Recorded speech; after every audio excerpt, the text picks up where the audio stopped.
지난주에 우리 교회는 부모들이 자녀들과 어떻게 소통할 것인가 하는 자녀 양육 세미나를 개최했습니다. 정말 시간마다 은혜를 많이 받았어요. 그런데 그 세미나에서 자주 등장하는 단어가 있습니다. 중독이란 단어. 게임 중독, 인터넷 중독, 그 다음에 특별히 스마트폰 중독 이런 단어를 많이 사용했어요. 그런데 중독 그러면 청소년들만 중독에 노출되어 있다고 생각했는데 강사들의 강의에 의하면 성인들도 스마트폰 중독에 노출되어 있음을 알겠습니다. 중독이 뭐냐? 구체적으로 여러 가지 이야기가 있겠지만은 중독은 어떤 것에 집착하는데 그것이 없으면 살아가기가 힘든 상태다. 다시 말하면 핸드폰을 끼고 사는데 핸드폰이 없으면 뭔가 불안하다. 그러면 중독 초기로 보면 됐다라고 이야기하고 있어요. 여러분, 중독에 걸리면 뭔가에 집중하게 되고 집중해서 빠져나오지 못합니다. 결국은 그 인생을 파괴하고 미래의 꿈과 비전을 상실하게 만들어 버리는 것이죠.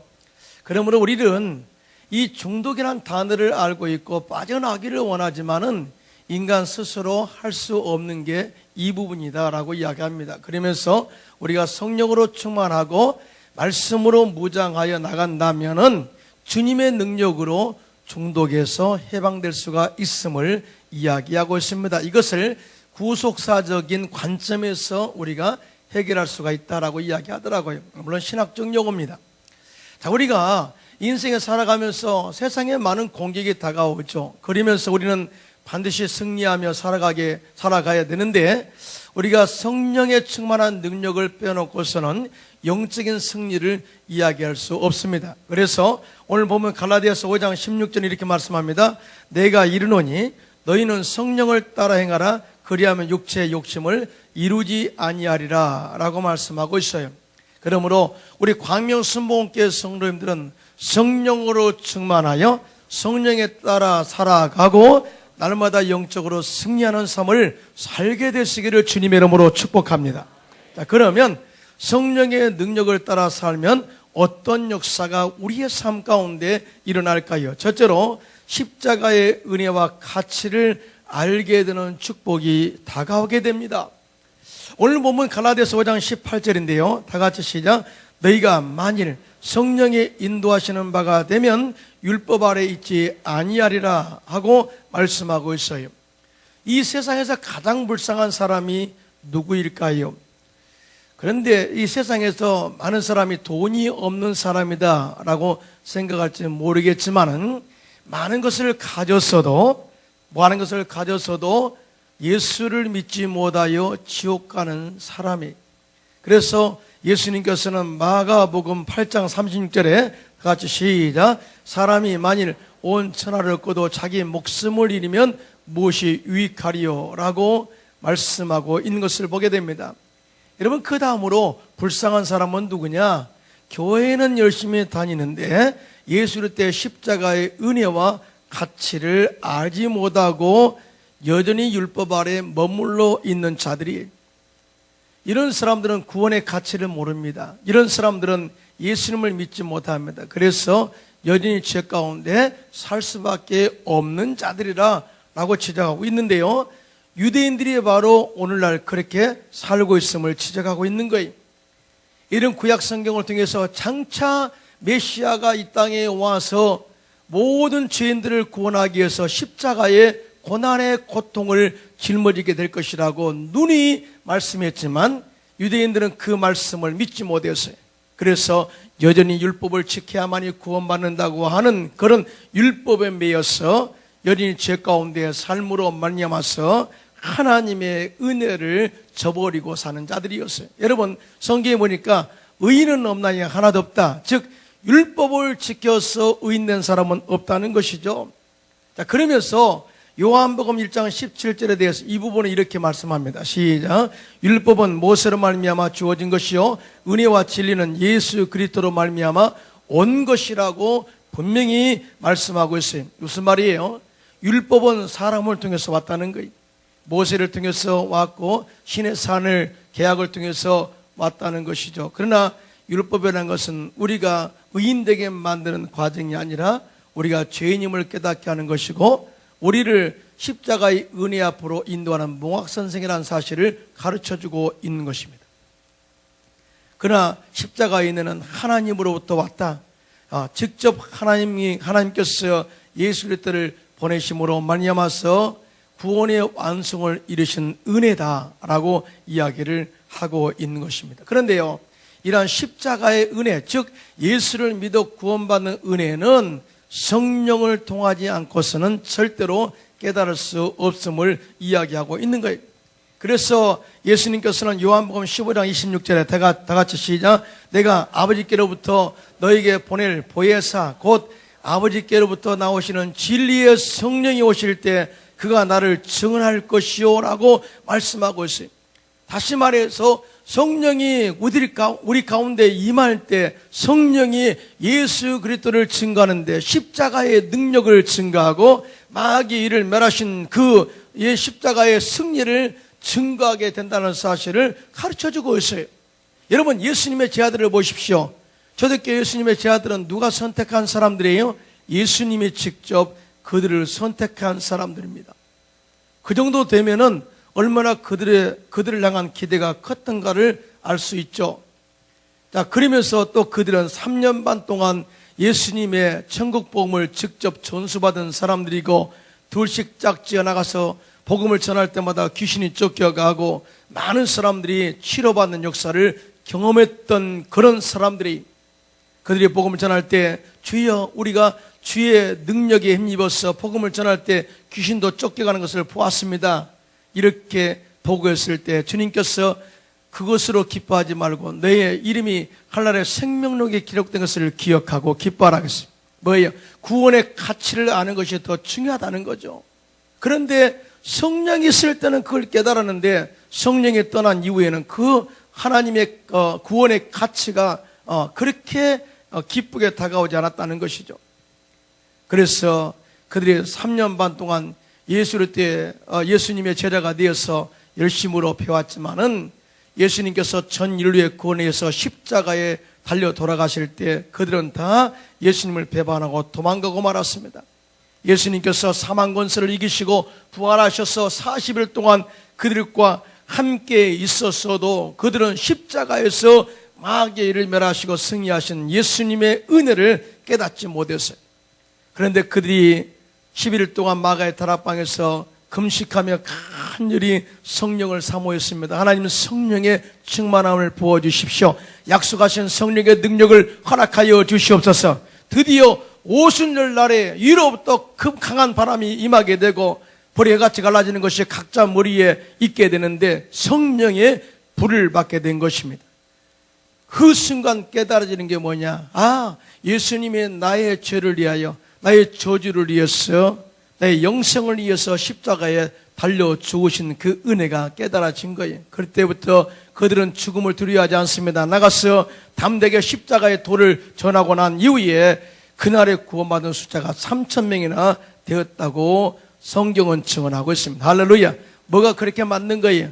그들의 능력입니까? 아니, 성령의 능력이 그들을 도구로 사용한 거예요. 유대인들은 예수를 믿지 않았어요. 여러분, 예수를 아는 것과 믿는 건 달라요. 아는 것은 절대 구원받지 못합니다. 그러나 아는 것을 믿는 것은, 예수를 믿는 것은 구원의 반열에 설 수가 있어요. 유대인들은 예수를 믿지 않았습니다. 그래서 율법에 집착했고 진리 되신 예수님을 거부하고 결국은 하나님의 은혜를 그들은 스스로 거부한 자들이 되게 된 것입니다. 왜 그럴까요? 그들은 성령의 충만함을 받지 않았기 때문에 그래요.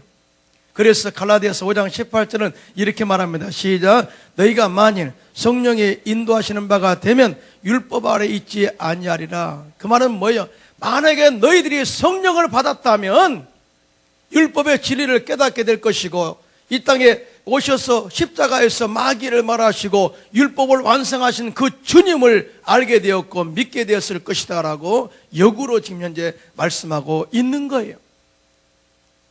오늘날 많은 사람들이 교회를 오랫동안 다닙니다. 그러면서 첫사랑을 잃어버릴 때가 참 많이 있어요. 예수님이 나를 구원하시고 나를 죄로부터 또 저주로부터 구속하신 그 은혜가 너무나 감사해서 막 복음을 전하고 다녔던 그 때가 기억이 안 날 때가 있다는 거예요. 사랑하는 성도 여러분, 다시 한번 성령 충만해서 잃어버렸던 첫사랑을 회복하는 저와 여러분 되시기를 주님의 이름으로 축원합니다.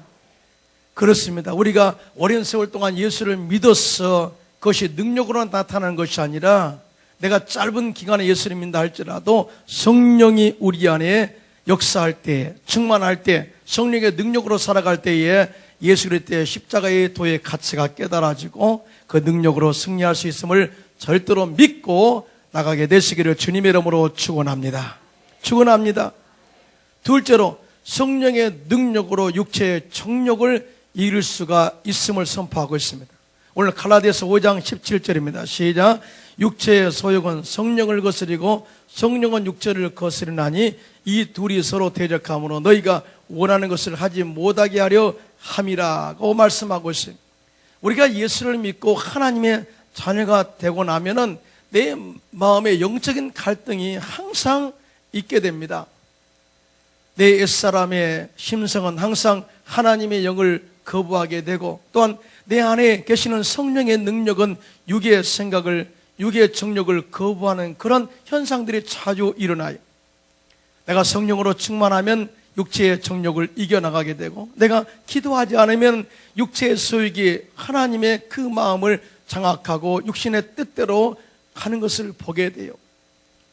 신앙의 연조가 문제가 아니더라고요. 또 목사가 되었다고도 문제가 아니더라고요. 목사가 되었어도 직분자가 되었어도 이러한 갈등은 누구에게나 올 수 있는 현상이라는 거예요. 왜냐하면 사도 바울도 그것을 느꼈어요. 사도 바울은 얼마나 훌륭한 종입니까? 그런데 이 속에 있는 내적인 갈등을 이렇게 이야기하고 있습니다. 로마서 7장 22절 24절입니다. 시작. 내 속으로는 하나님의 법을 즐거워하되 내 지체 속에서 한 다른 법이 내 마음의 법과 싸워 내 지체 속에 있는 죄의 법으로 나를 사로잡는 것을 보는도다. 오라 나는 공고한 사람이로다. 이 사망의 몸에서 누가 나를 건져내랴 하고 탄식했어요. 그런데 사도 바울은요 이 부분에 대해서 아주 간단하게 이야기합니다. 육체의 정욕이 불릴 듯하고 육체의 속을 따라 살고 싶은 마음들이 우리 마음의 갈등을 조장한다 할지라도 내가 분명히 이길 수 있는 비결은 뭐냐? 내 안에 성령이 충만하면 성령의 능력으로 이 정욕을 제어할 수 있음을 선포하고 있습니다. 할렐루야. 로마서 8장 2절입니다. 시작. 이는 그리스도 안에 있는 생명의 성령의 법이 죄와 사망의 법에서 너희를 해방하였음이라고 선포한 이유가 바로 여기에 있습니다. 우리가 이 세상에 살 동안에 육체의 정욕은 끊임없이 다가온다는 거예요. 하지만 이걸 이길 수 있는 능력이 뭐냐? 내 힘도 아니고 세상의 지식도 아니고 오직 성령의 능력으로만이 가능하다라고 이야기한 것이죠. 한 목사님께 한 성도가 찾아와가지고 목사님 내 속에 정욕이 일어나지 않도록 기도해 주세요 그랬어요. 그러니까 목사님이 기도해 줍니다. 하나님 이 청년이 죽게 하여 주시옵소서. 아니 목사님 그렇게 기도하지 말고요 내 속에 정욕이 일어나지 않도록 기도해 달라니까요. 그러니까 목사님 뭐라고 말씀하시냐니까 청년이요 성도님 우리 형제님 우리 속에 있는 정욕이 일어난 것은 누구도 막을 수 없습니다. 누구도 막을 수 없습니다. 그러나 이 정욕을 이기는 방법을 있습니다. 그게 뭐냐? 성령 충만입니다. 다른 방법입니다. 말씀으로 충만. 우리에게 불같이 다가오는 육체의 정욕, 안목의 정욕, 이 세상의 자랑, 이 모든 것들은 누구도 막을 수 없다는 거예요. 인간인 이상 누구에게나 다가온다는 거예요. 그런데 이것을 이길 수 있는 방법이 뭐냐? 성령 충만. 여러분 믿으시면 아멘. 성령 충만하면 정욕을 이길 수가 있음을 이야기하고 있는 것입니다. 요한 1서 4장 4절입니다. 시작. 자네들아 너희는 하나님께 속하였고 또 그들을 이겼나니 이는 너희 안에 계시니가 세상에 있는 자보다 크심이라. 여러분 믿으시면 아멘. 그러므로 어찌하든지 우리가 성령으로 충만해서 하나님의 능력을 체험하고 세상의 정욕, 육체의 정욕을 이겨 승리하는 저와 여러분 되시기를 주님의 이름으로 축원합니다. 스가랴서 4장 6절입니다. 시작. 그가 내게 대답하여 이르되 야훼께서 스룹바벨에게 하신 말씀이 이러하니라. 만군의 야훼께서 말씀하시되 이는 힘으로 되지 아니하며 능력으로 되지 아니하고 오직 나의 영으로 되느니라. 믿으시면 아멘. 믿으시면 아멘. 성령의 능력으로만이 가능해요. 육체의 정욕을 이기는 방법도, 세상의 많은 참소도 우리가 이겨 승리하는 방법도 성령 충만할 때만이 가능하고, 중독으로부터 자유함을 얻을 수 있는 방법도 성령 충만밖에 없다는 사실을 절대로 믿게 되시기를 주님의 이름으로 축원합니다. 그러면서 이 세상 보는 가치가 달라집니다. 그래서 세 번째로 성령 충만하게 되면은 우리가 누리는 영원한 생명의 가치를 알게 되는 거예요. 사람의 삶의 가치를 세상에 보이는 것에 두고 살면은요, 실적으로 예수 믿는 그 구원의 가치를 올바로 판단하지 못할 때가 너무나 많이 있어요. 그래서 세상 사람들이 예수 믿는 사람들을 볼 때 뭐라고 이야기합니까? 바보라 그래요. 주일날 놀지도 못하고, 주일날 이렇게 예배 와서 예배 드리고 또 가서 헌금하고 봉사하고 이렇게 하는 것에 대해서 굉장히 바보처럼 생각을 합니다. 왜 그럴까요? 그들은 세상적인 잣대를 가지고 관점으로 영적인 것을, 가치를 판단하기 때문에 영적인 가치를 올바로 판단할 수 없어서 그렇게 되는 거예요. 육의 일은 육으로 판단하고 영의 일은 영으로 판단하느냐. 할렐루야. 이걸 우리가 깨달아야 되는데 그걸 못한다는 거죠. 오늘 본문 갈라디아서 5장 17절로 21절에 다 같이 시작. 육체의 일은 분명하니 곧 음행과 더러운 것과 호색과 우상숭배와 주술과 원수 맺는 것과 분쟁과 시기와 분냄과 당짓는 것과 분열함과 이단과 투기와 술취함과 방탕함과 또 그와 같은 것들이나 전에 너희에게 경계한 것 같이 경계하노니 이런 일을 하는 자들은 하나님의 나라를 유업으로 받지 못할 것이요 라고 말씀하고 있어요. 이 말씀은, 이 성경이 말하는 세상적인 것, 정욕적인 것, 육체적인 일, 음행, 더러움, 호색, 우상숭배, 원수 맺는 것, 분쟁, 시기에 당기는 것, 분열, 투기, 술취함과 방탕, 이런 모든 것들. 최근에 6월 달에 또 서울시청 앞에서 동성애자들이 또 함께 모여서 축제를 연다고 하는데요.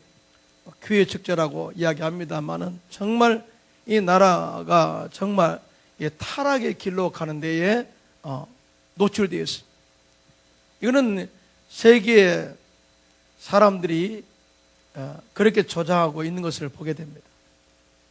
그런데요, 굉장히 우리를 호도하고 있는 게 뭐냐면은 동성애가 분명히 나쁜 것을 다 알아요. 다 알아요. 동성애가 절대적으로 그 인생에 행복을 주지 않은 거 다 알아요. 그런데 마귀에 눌려 있게 되면 이런 부분들을 올바로 판단할 수 있는 능력을 상실해버려요. 이게 바로 양심의 화인말이었다. 그래서 오늘날 우리 크리스찬들도 동성애에 대해서 우리가 나쁘고 그들을 구원해야 된다라고 말할 수 있는 그런 마음들을 좀 이렇게 하지 못하도록 만들고 있는데, 그 단어가 뭔지 아십니까? 성소수자라는 단어예요. 다시 말해서 그들도 약자라는 표현을 쓰면서 우리는 갑이고 그는 을이라는 거예요. 그리고 우리가 그에 대해서 잘못되었다고 이야기하면 위에 있는 갑이 을을 핍박한다고 생각하게 만들어버렸어요. 아주 무섭습니다. 이렇게 세상은 교무하게 육의 일이, 육적인 일이, 타락이 보편화된 것이 마땅하다고 가르치고 있어요. 여러분, 세상의 청년들이 이걸 보고 자랍니다.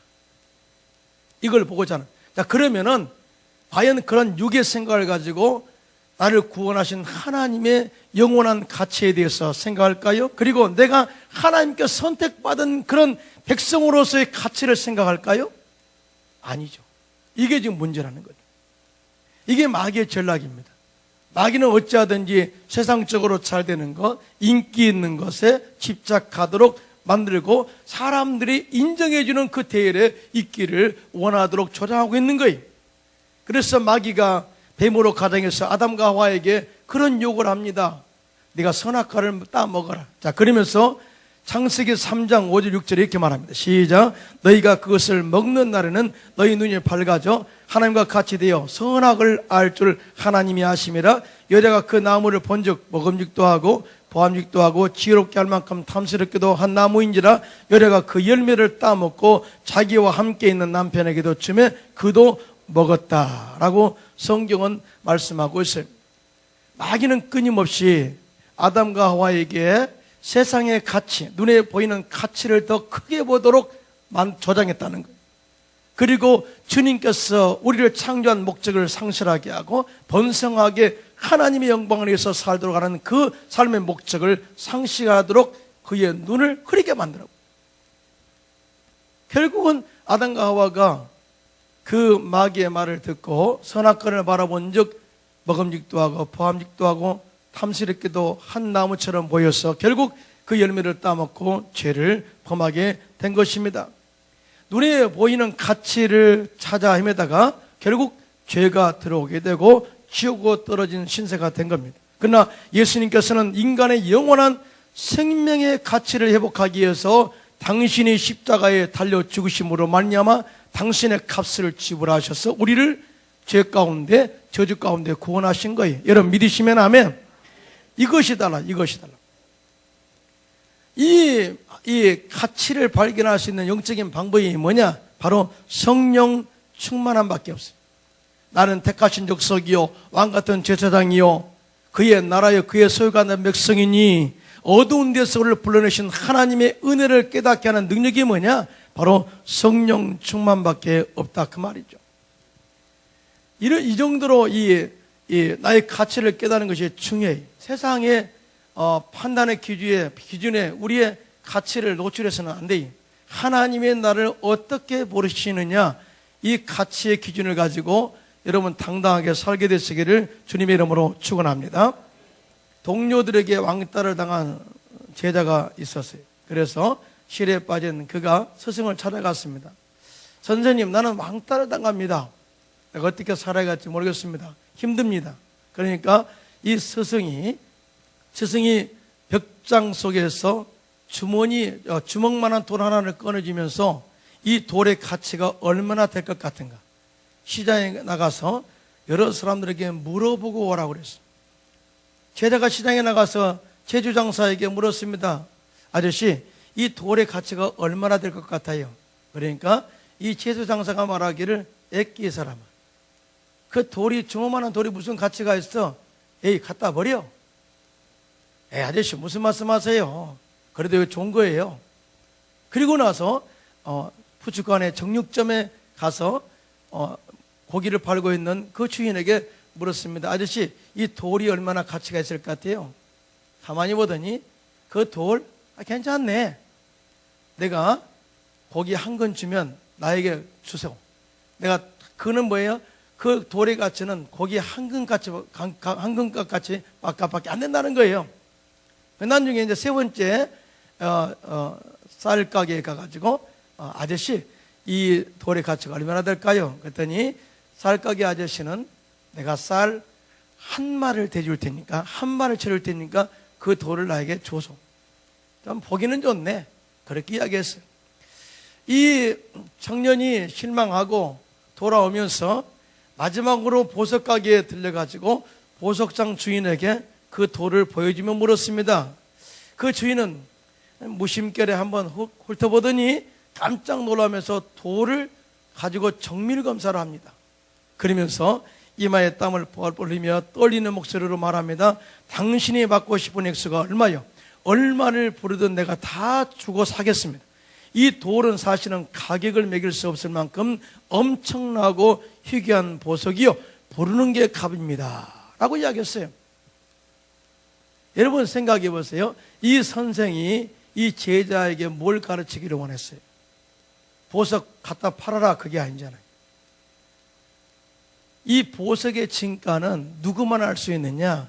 보석을 감정하는 사람만이 알 수 있다는 거예요. 이거예요.